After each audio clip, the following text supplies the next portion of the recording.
Добре дојдовте во Што не јасно, јас сум Љупчо Светановски, мој денешен гостин е поетот Евтим Клетников од Македонски манифест. Добре дојдовте. Добре најдов. Евтим, Македонија навлегува во предвечерието, буквално во месецот кој што ќе означи 4 годишнината од оној капитулански и идентитетски колеж во Преспанскиот договор, Нивици, оној момент кога на тој политиканскиот олтар Заев и Димитров буквално ја ставија Македонија, македонското име, историјата, се што е македонско, од дистанца, скоро 4 години. Што се загубивме и што добивме освен тој чемер, јад, болка, гнев, без насобрано сето тоа? Љупчо, Преспа 2018 е најстрашниот датум во македонската неколку милениумска историја. Пазите, од 14 стих на првата книга од Стариот Завет Битие, каде се појавува прво Македонија, па до крајот на Новиот Завет се пробира тоа име како златна жица, како еден вид вие игнација на цивилизацијата западна, се до доаѓањето на апостол Павле во Македонија за да ја отвори новата европска христијанска нововековна цивилизација и да ја покрасти Европа, бидејќи првата црква, како што знаеме, е изградена во Филипи, во куќата на Лидија Македонката. И Лидија Македонката е првата христијанка европска. И за се ова што го дадовме како дар на Европа, таа ни враќа со еден идентитетски геноцид. Така да многу благо се изразивте вие дека е тоа капитулански договор. Не, тоа е смртоносен договор, баш колеш. Тоа звучи малку како метафора, ама вистинска метафора. Ќе објаснам зошто го користам јас тој поим колеш, бидејќи е тука исклан цел еден народ во Европа, македонскиот. Како е исклан? Тука е донесено од Брисел направата измислица на французот Месие Гиљотен, со кој се сеќа главите на овие француските монархисти под Бастилја. Наравно, тоа беше измислица за безболна смрт, пак француски изум безболна смрт, ако ти ја осеќат главата. Веројатно и на нас мислеа дека со таа гиљотина што ја донесоа од Брисел сега во Преспа, дека безболно, нема да не боли и че не. Значи, станува збор за идентитетска смрт, за идентитетски колеш, не физички. А идентитетскиот колеш, тоа не е јасно, за жал, ни на наши академици многу, ни на наши универзитетски професори, ни на наши писатели, уметници. Се извинувам што сум директен во тоа, бидејќи сите важни антрополози, јас постојано го цитирам Луи Ван Сен-Тома, еден сјаен француз кој има напишано Антропологија на смртта во 2 тома, белградско издание од 1980 година, каде што тој не е Макрон. Макрон е едно мини Наполеонче кој изигрува француз. Наполеон не е ни сенка од француските просветителски енциклопедисти Волтер, Русо, Даламбер и другите, тука е една сенка негативна, нивна и сега гледаме што, но тоа е друга тема. Значи тие донесоа гиљотината и тоа е најстрашното нешто што може да му се случи на еден народ, идентитетската смрт. А кај нас не ја доведоа со ликвидација на името.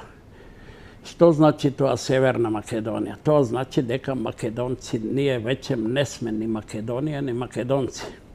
Македонија и македонци се по Преспанскиот договор грците. Дадени е на нив брендот. Се разбира за античка Македонија. Изгледа дека Европа нема патолошки проблем. Едипов комплекс пред се со Грција, туку има проблем и со Македонија. Може повеќе со Македонија патолошки е врзана Европа, во негативната смисла, отколку со Грција сега им ја подарува на тацна Македонија. Се разбира, вие ги споменавте главните наши ликвидатори, јас ги викам злосторници Заев и Димитров. И тоа е, значи, идентитетската смрт значи укинување на меморијата на еден народ. Вие гледате дека сега ние не можеме да пристапиме кон античка Македонија, која е наш културно-цивилизацијски имот, бидејќи го носи Името го носи тој. Не можеме сега да пристапиме ни кон средниот век, не можеме да пристапиме дури ни во Аснон. Сега бугарите велат дека од Аснон наваму нема да бидеме ние. Ништо освен некои измислени македонци. Значи, и сето тоа ни го подготви така наречената западна, модерна цивилизација која се смета себе за супрематистичка во смисла на хуманизам, на демократија. А знаете кој е најстрашен збор кај неа? Зборот демократија. Најпрофаниран, највалкан збор е. Кога ќе го изговорат тие зборот демократија, вие очекувајте кмечење на некои народи, колониализам, ништење, бомбардери, и тоа се случува. Како се случи тоа со Ирак, со Афганистан, со Сирија, со Србија 99 година, па и со Македонија 2001. Нема демократија. Сега ќе ги пуштиме бомбардерите, нашите бомбардери носат демократија. Еве вие демократијата. Тоа сега. И тоа е тажно што таа цивилизација западна, таа сега што ја викаме бриселска, се смета за супрематистичка и денес на најпрефинета, најавангардна, а целата историја на таа цивилизација е ништење на други цивилизации, Маи, Инки, Ацтеки, само во Јужна Америка, правење погром низ Африка, низ Индија, па вие видите Јужноафричката унија ја држа 50.000 белгиски војници. Цел народ држа, го тормозеа, го убиваа, да му ги грабаа дијаманти, па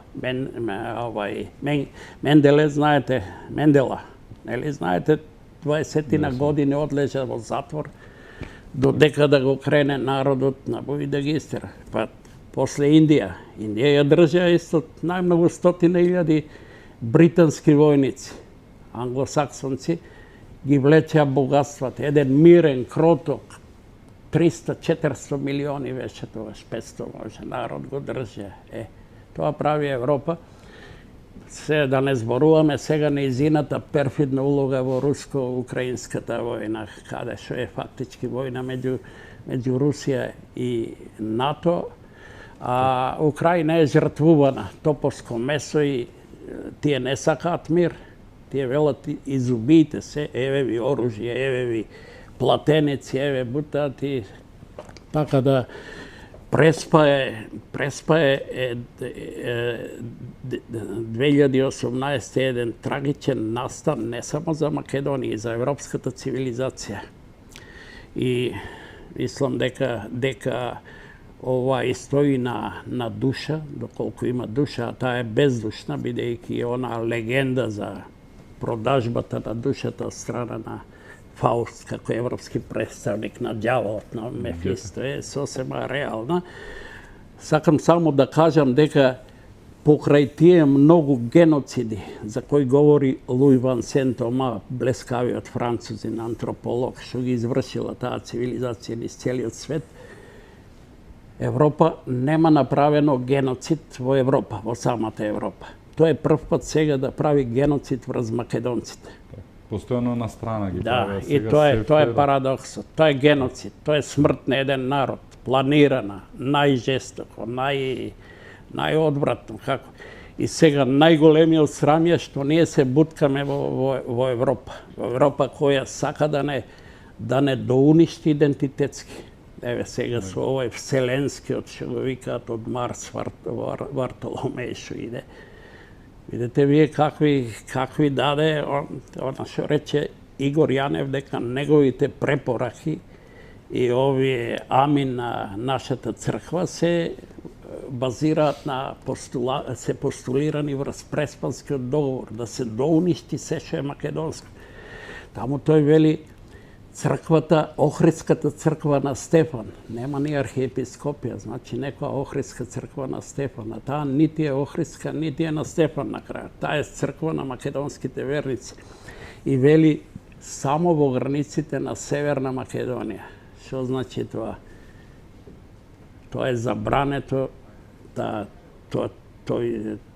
таа слобода на македонските цркви во Австралија, во Канада, во Америка. Значи, Соседство. се иде до крај и сега последниот столб е јазикот, на кој идат бугарите тотално и сега Историјата. Историјата се и Европа го гледа тоа, минува, дури се залага, зазема страна, а страната е Бугарија. Дали Макрон зазема денеска страна? Најавата е дека тој ќе биде гарант на бугарските барања кои што треба да бидат вметнати во преговарачката рамка за Македонија. Тоа ќе биде сефте преседан, вие да метнете историски глупошти и нечии желби, буквално некој што сонил така и цела историја сака да си ја подреди, украде што и да направи, но и да се вметне во преговарачка рамка, а при тоа една Франција, Макрон, да гарантира дека тие ќе се исполнат од наша страна. Каде е тука логиката? Да, Љупчо, изгледа има некоја колективна психологија кај тие меѓународни односи, што знам, историски. Фактички со ова Макрон, кој прв покажа заби против Македонија, ако се Тој прв и ветото го да, даде. ветото. Да. Значи, он ништо не прави, туку го продолжува континуитетот на француската политика, која никогаш не била на страната на Македонија. Вие добро знаете, имате и живеено и студирано таму, така што таква беше Франција или Тоа е друго, Да. тоа е друго има. Да. Има прекрасни личности, атмосфера Франција. тоа не е политиката? Но Франција нема веќе интелектуалци ни оддалеку како што беше Волтер, како што беше Зола, како што беше Ками и Сартр. Сега се сосема рамнодушни за догуша во капиталот, во благосостојбата. И Макрон, сакам да кажам, дека ја продолжува традицијата на таа антимакедонска политика на Франција, за разлика, да речеме, од некои индивидуи кои се бореле доживотно французизам. Еден од нив е Анатол Франс, нивен Нобеловец, на кого јас му се восхитувам. Цел живот тој се борел за Македонија и Арменија. Не знам од кај му дошло. Не сум го доволно проучил, но За слабите угнетени. тоа е работа на историчарите да ги приберат тие македонистички работи на нашата генеза. Така да Макрон сега истапува како едно микро Наполеонче. Наполеон сепак имаше визија. Уште раката му не Наполеон достигала. во почетокот ја внесе демократијата во Европа. После он се изопачи наеднаш и така направи грешка. Јас, бидејќи се занимавам и со руската поезија, знаете, ја наоѓам кај Пушкин, кај Лермонтов, екстатични стихови за Наполеон. Пазете, Наполеон кој влезе и ја изгоре Москва. Значи, Макрон не е таков. Макрон е, видите, он заговара само за да не влезе овие понижените и навредените, што би рекол Достоевски во Европа, он заговара паралелна Европска унија, само за да... А што значи тоа? Тоа значи Балканот да остане како некоја сива зона, нецивилизирана зона, не бањати, што викат се кај нас овај. И што е, бидејќи Балканот е огромно подрачје за абсорбција на нивните производи, знаеш, на не. Идете, тие не ги зема најјаките институции, златни кокошки што носат, струја, телекоми, банки. Тоа ли беше Европа? Тие дојдоа во грабеж, тоа е грабеж европски, тоа е новиот колониализам на Европа на која ние се одушевуваме дека имала некои вредности. Кај се тие вредности? Во што се тие? Посебно кон македонците, што не закла идентитетски и што ние и пееме химни на Европа. Таа не е Европа да. За Европа да, но не за Европската унија. За Европа на Волтер, на Дидро, на Иго, на Бакунин и така натаму. За ова Европа и сега да ви кажам лични примери од ова како го користат. Јас зедов германска кола, овој Поло Класик, со сончев кров, кога заврне дожд, ми се полни со вода колата. Таа ја пратиле тука, тие што се шкарта со иста цена, ама во Германија. После, жена ми купи машина, како се вика, од тие најскапите нивна марка Бош. Стварно испадна Бош. 3 години раците си се откина, ги приперува шалиштава. И текна, напишавме едно писмо син ми до фабриката, веднаш ни ги вратија парите. Зошто? Затоа што знаат дека лажат, дека на овај простор, како Африка го користат Балканот. Дури и чоколадите се различни. Па јас бев во Франција на постдипломски, како стипендијант на француската влада. Јас сум јадел путер, президент тамо. Французите не седнуваат на доручик на тој путер. Го има овде во само послугите наши. Нашиот маргарин велешки е 5 пати поубав од него, а опаковката е иста. Тоа е карактерот на Европа. Мислам дека дури Бојко Борисов им забележи, за тоа реагираше. Така.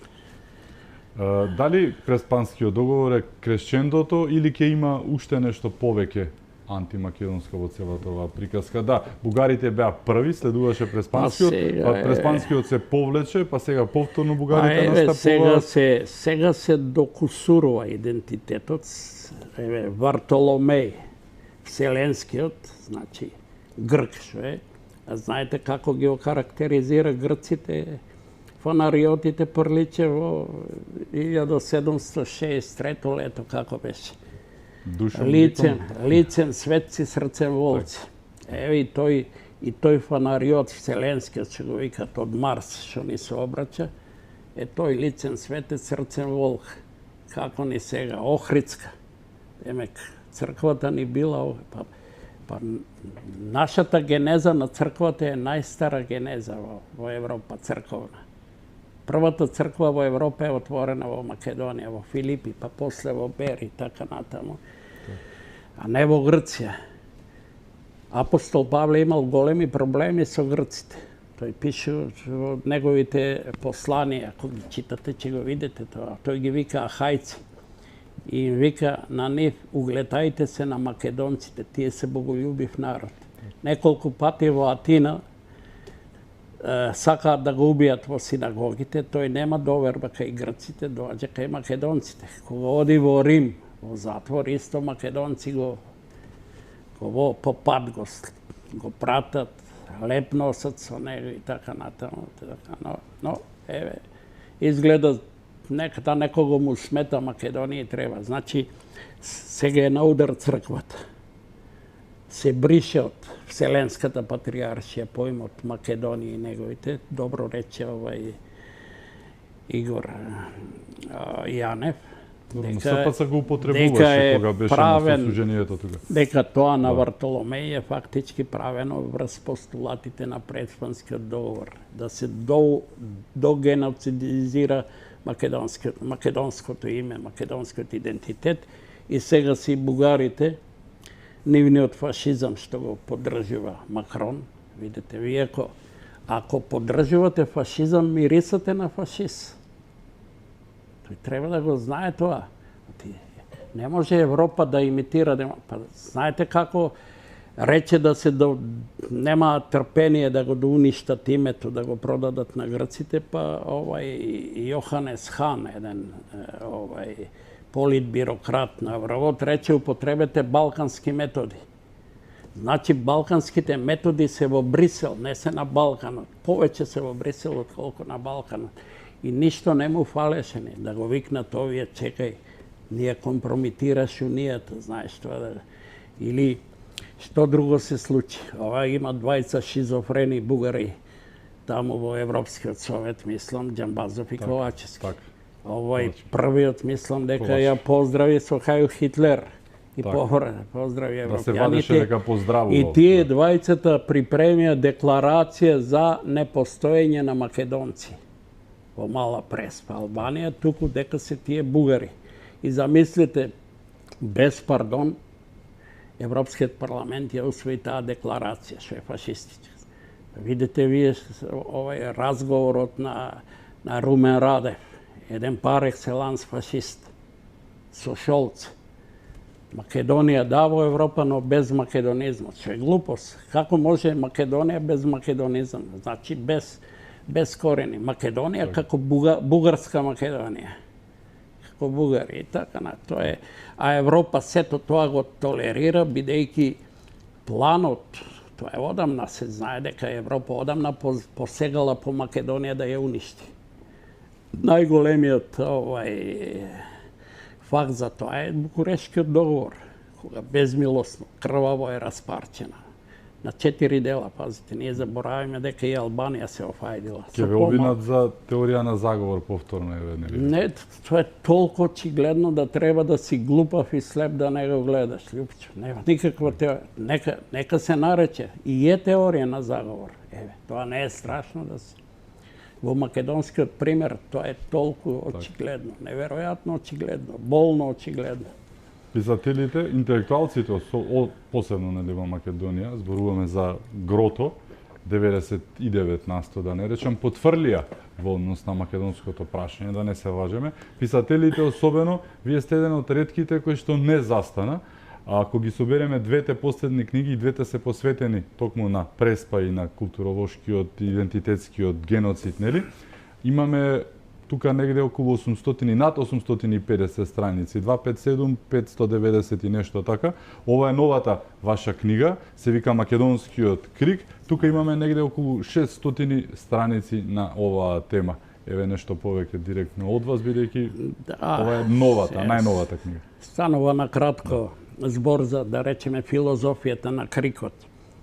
Крикот е производ на две состојби на човековото битие, на радост, екстаза, радосен крик, свадбарски крик, естетски крик и така, од некое убаво дело, као зборуваат за Микеланджело, кога е направил статуата на Мојсей, го удрил со чекан по колено и сега нема тој.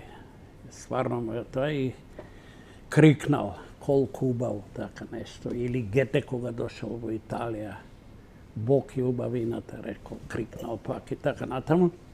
И крик на очај, на болка. Овој крик, ова книга, Македонскиот крик, е крик на болка.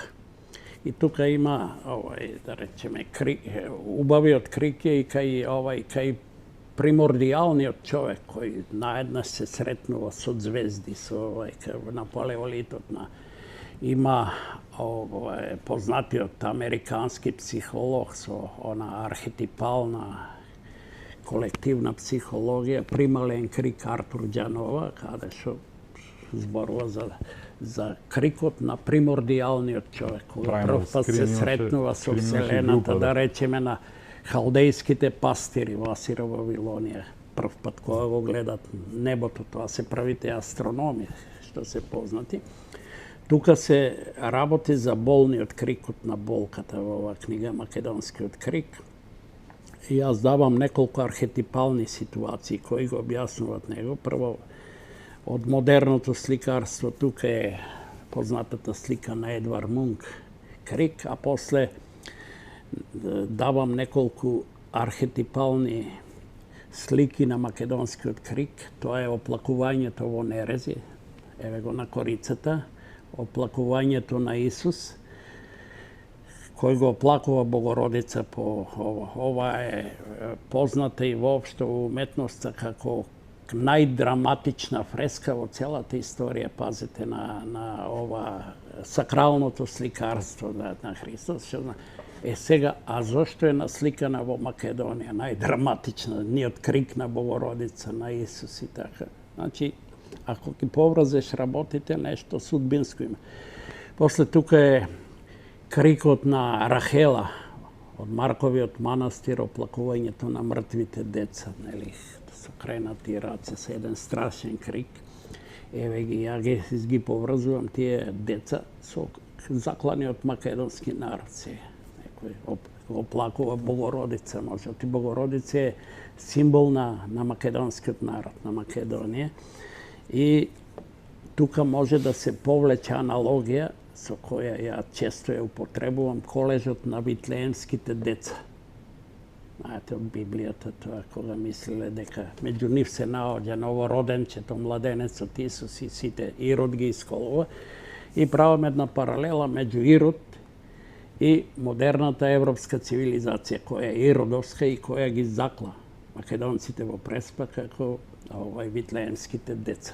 Тоа што ова. После тука е и оплакувањето на Неда, на мртвиот Кузман, нели, убиен од гегите, кои не се сигурни дека го убиле па се уште го доубиваат. Значи, тоа се така архетипалните слики на македонскиот крик и бидејќи говориме за Преспа, за погибијата на македонците во Преспа, значи тоа е и Преспа е еден страшен, може најстрашниот македонски крик. Имено за тоа и говорам јас во таа книга. Имаме уште многу теми за отворање, ќе продолжиме и со другата книга Погребот во Преспа. Остануваме на оваа тематика околу Преспа, околу тоа што ни се случува, за жал што ни се случува, за она што не е јасно во целото ова предавство. Еве ние, нели емисијата, мислам дека на сите име јасно што се случи на 17 јуни 2018 година. Се враќаме со Евтим Клетников веднаш по рекламите, бидете со нас.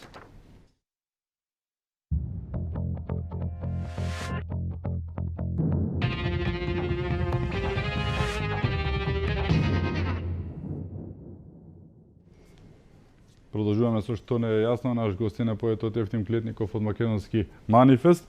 За разлика, како што спомнав, од многу македонски писатели кои што затаија на оваа тема, да не речам Преспанскиот договор и сета таа болка која што ја предизвика, кај вас го отвори тој творечки немир 850 страници само во овие две книги. На Македонски крик му претходеше Погреб во Преспа, кај нас и смртта пее македонски реквием. И тука ја имаме символиката на насловната страница, тука е пак успението на пресвета. Да.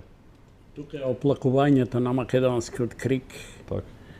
крикот над мртвиот син, а овде е пак успението на Богородица окружена со ангели. Фактички тоа е погребот на Богородица, сцена која се слика во црквите на западната страна на влезот во црквата според каноните.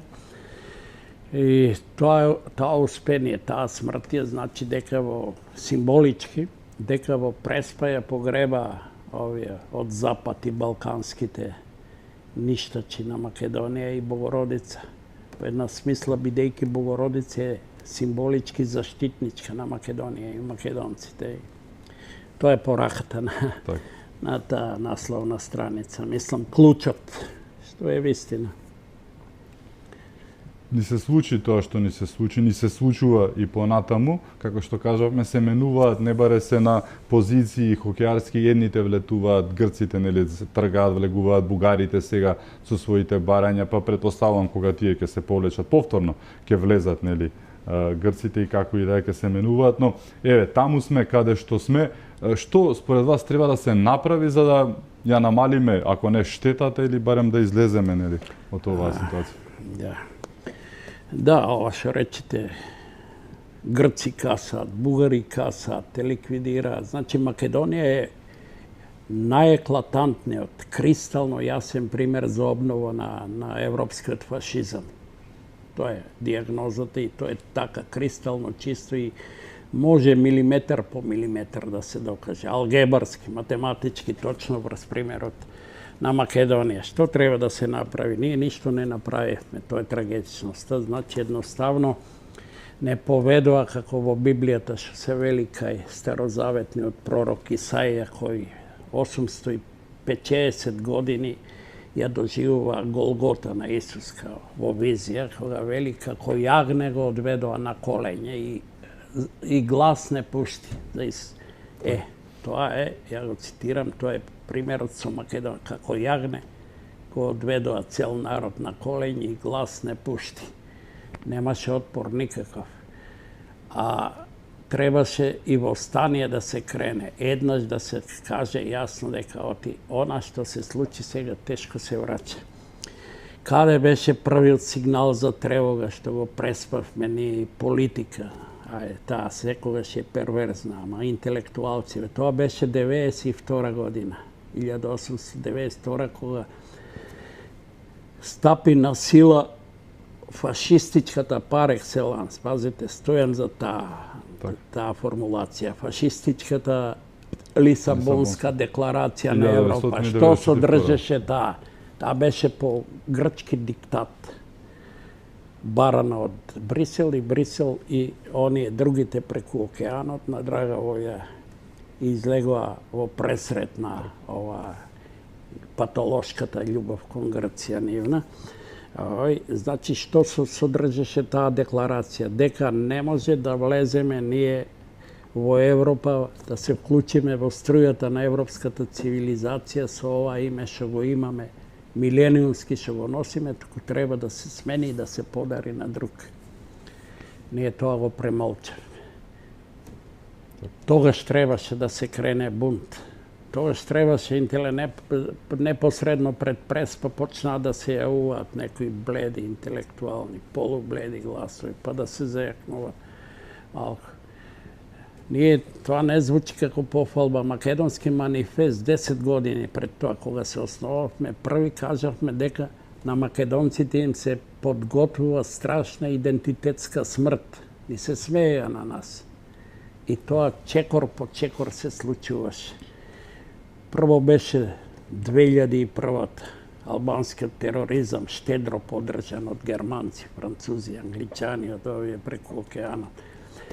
Па доведување на терористите во власта кои ја киднапираа буквално оваа држава и оваа и го растурија до крај идентитетот, пак поддржани од Западот.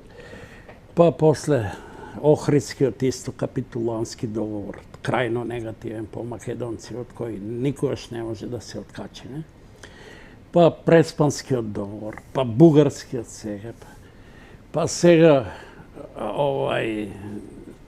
со црквата исто не мириса на тоа на добро. Че видите вие, тоа со бугарите некој дојрански договор. Тоа е според мене еден вид рулет политичко црковен што се игра врз грбот на македонците. Доправа доаѓаат некои работи кои што ќе не шокираат, како што убаво не шокира, хубаво признавањето од Србија и беше ред тоа да се случи, бидејќи Србија ни е навистина единствениот од соседите искрен пријател. Еве, тие ни дадоа зејтин, брашно, па ние го пративме во Албанија и во Косово.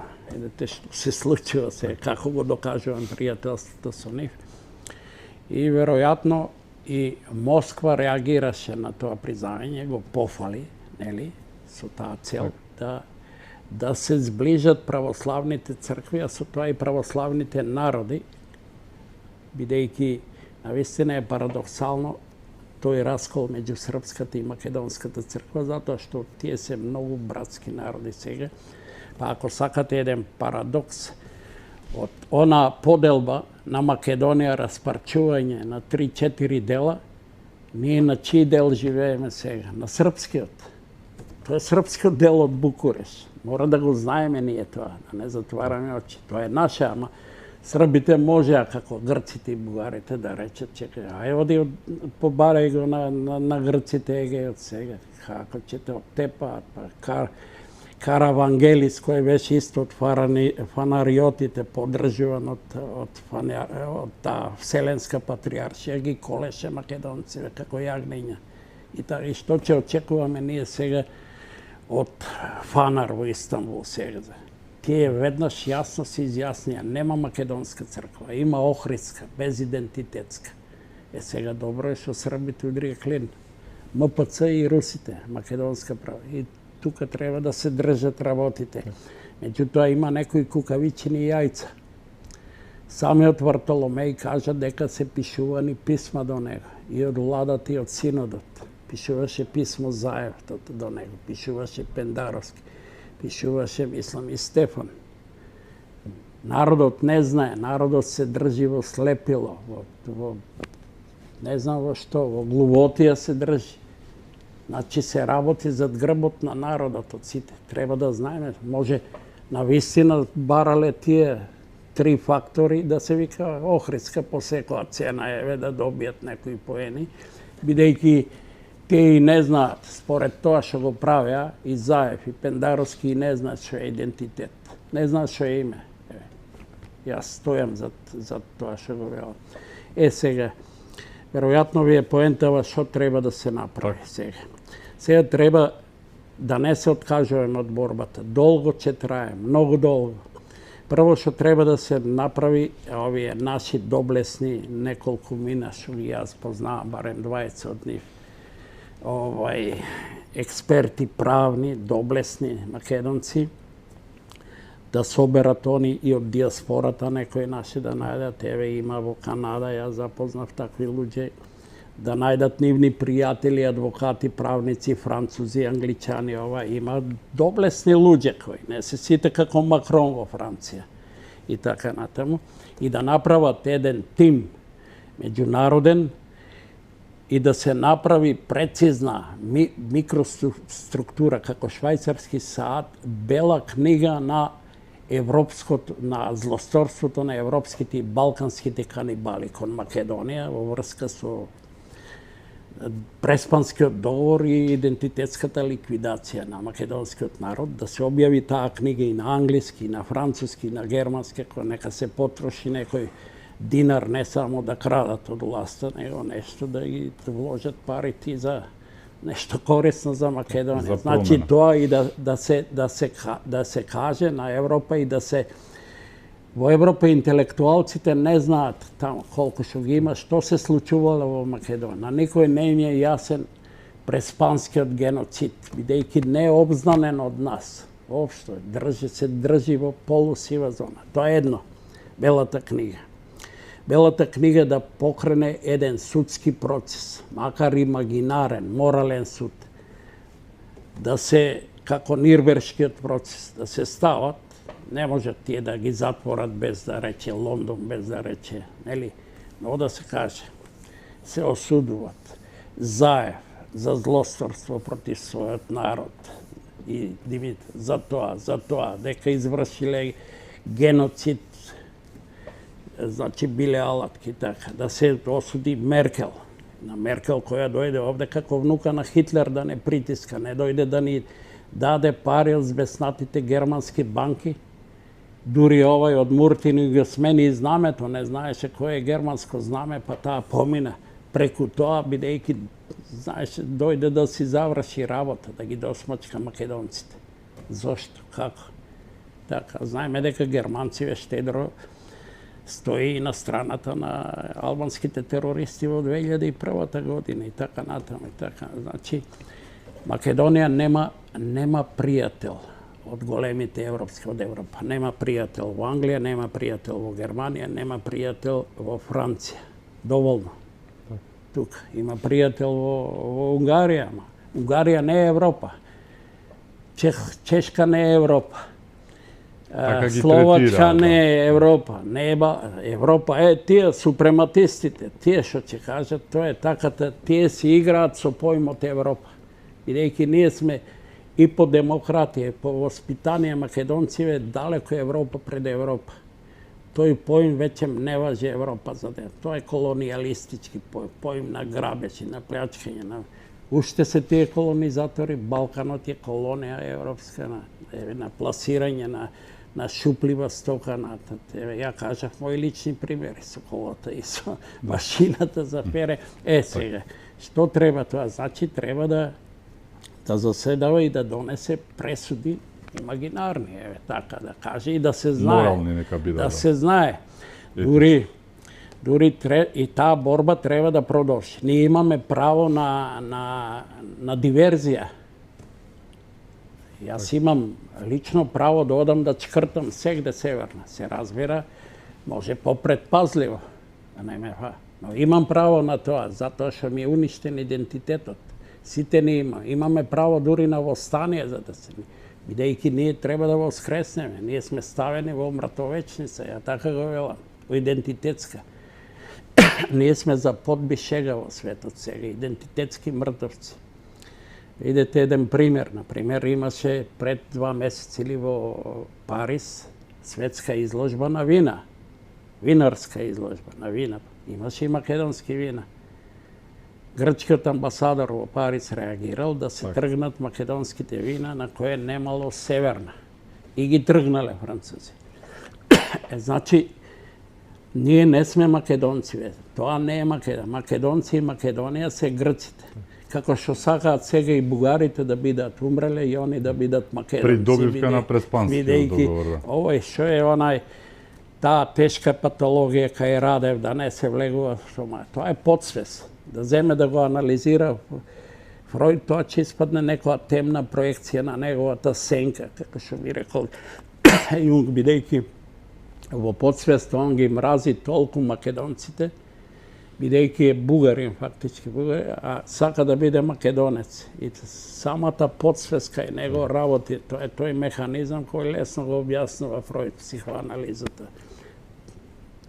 И воопшто кај бугарите, кај Петков, и кај, знаеш, тоа таа отруеност, тоа да се задави едно, а да ги сакаш како своји. Демек, како македонски бугари, тоа е неверојатно.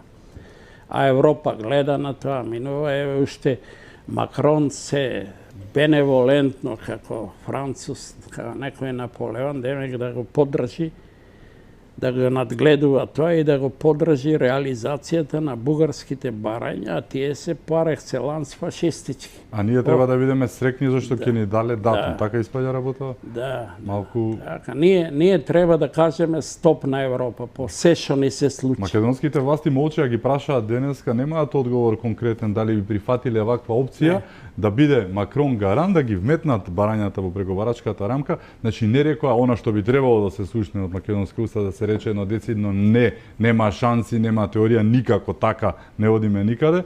Македонските власти денеска молчеа на овој предлог. Молчат, бидејќи тие се, властите се европејци. Тие ги споделуваат вредностите на Европа што се геноцидни.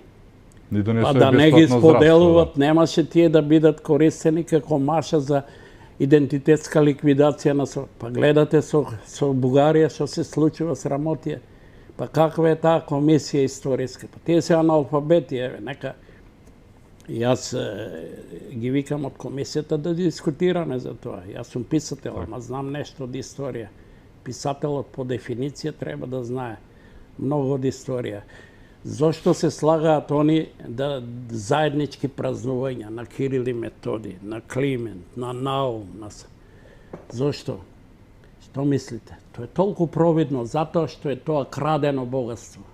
Замислите да е вистина бугарско.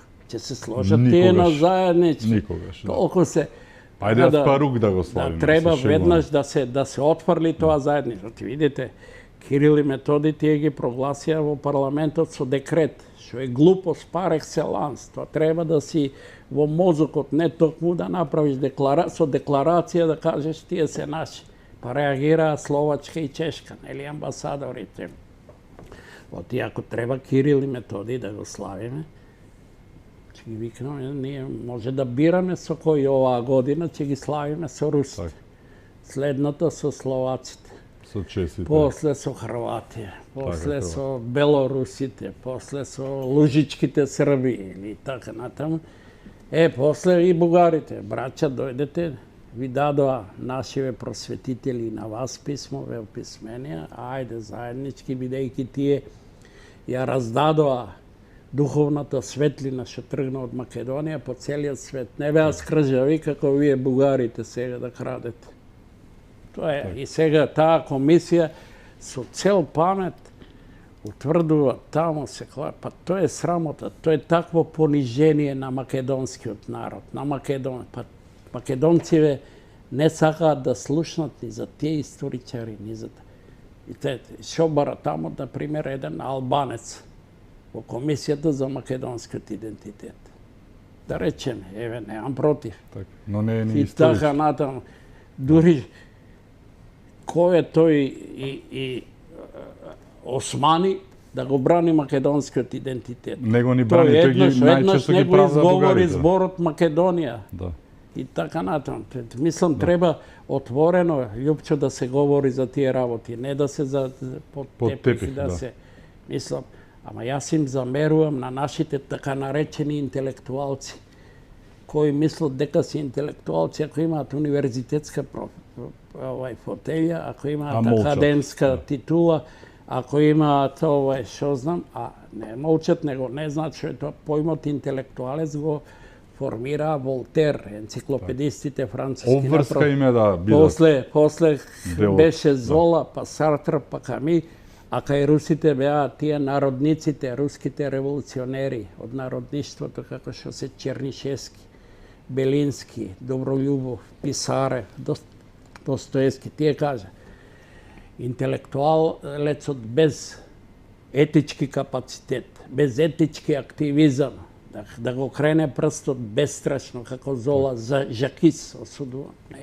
Кој го направи тоа? Кој го прави кај нас тоа? Вие спомнавте писатели, нека колеги ви се збор не отворија, тук тамо по нека не. И ми е страв. Еве кај вас, еднаш ми реков, тебе се плашат интелектуалци, во наводници ги ставам да доаѓат во емисија. Да кажат нешто, да не им се слу... Па мораш да истрпиш нешто. Еве, ние цело семејство пишуваме. Син ми прекрасна поезија, 5-6 книги, есеистика, заврши во Бамберг, магистрира на средновековни студии. 3 години му одбиваат книга прекрасна, со прекрасни рецензии, не му даваат од Министерство пари. Мене одамна не, на жена ми не и даваат. Што значи тоа? Така, но не се откажувате. Значи, Ефтим Лае, во Алфа, во Нова Македонија, од така. Значи, ова, што вика Давид Озна, све дозна. Озна си работи, денес си тоа. Ова се нивните наследници сега на вас, Тутбашите и Ознашите. Сепак, и покрај се, вие досега барем сте оптимист дека нема да завршиме како маите и ацтеките, да речам, дека овој Пиреј и покрај се нема да еве за крај. Нема, бидејќи постоje знаци за нас. Не може никој да ја избрише Библијата. Ние сме дадени на грците као Македонија, ама во посланијата на Павле вели на грците, на ахајците, угледајте се на боголюбивите македонци. Значи сега они што им се дадоа македонци, не се значи. Не се тоа грци. Значи, или што вели Павле, обраќајќи се до филипјаните и солуњаните, вие сте светила во расипан род. Македонциве 99% се таму. Вие сте светила, пази, во расипан род. Кој е расипаниот род денес? Европа. Павле бил визионер. По 2 милиони он знаел, 2000 години знаел што ќе се случи. И вели, ја не знам зашто овие нашите теолози одбегнуваат тоа или се плашат да го анализираат. Се вели, вие сте народ од почетокот избран за спасение на Македонија. Зошто? Јас имам и започнато една студија есеј на таа тема. Избраниот народ се мести од Стариот кон Новиот Завет. Затоа што избраниот народ во Стариот Завет го распнува Синот Божи. Каков е тој избран народ кој го распнува Синот Божи и до денес тој не верува дека дошол кај нив Месијата и како неговите старозаветни пророци околу 800 летија 9 пред тоа го прескажуваат. Сега, значи, се мести кон Новиот Завет, кон радосната вест. И тоа иде преку апостол Павле, кој по Божја промисла, како што пишува Лука во дела апостолски, доаѓа во Македонија и пратен. Зашто? Затоа што Македонија се покажала како најплодна нива, почва за воведување на Европа во нововековната христијанска цивилизација и како благодарност на тоа Европа, која повеќе има изгледа со Мефисто, со сатаната работа, каква што е таа во Брисел, отколку со Христос, еве ја ништи Македонија, бидејќи е христолика, сепак. Бидејќи има душа, тие не сакаат народ со душа. Ви благодарам што бевте мој гости. Ви благодарам и вам. Ми беше чест. Ви благодарам и вам што бевте со нас, да сте ни живи и здрави и секако чувајте се многу.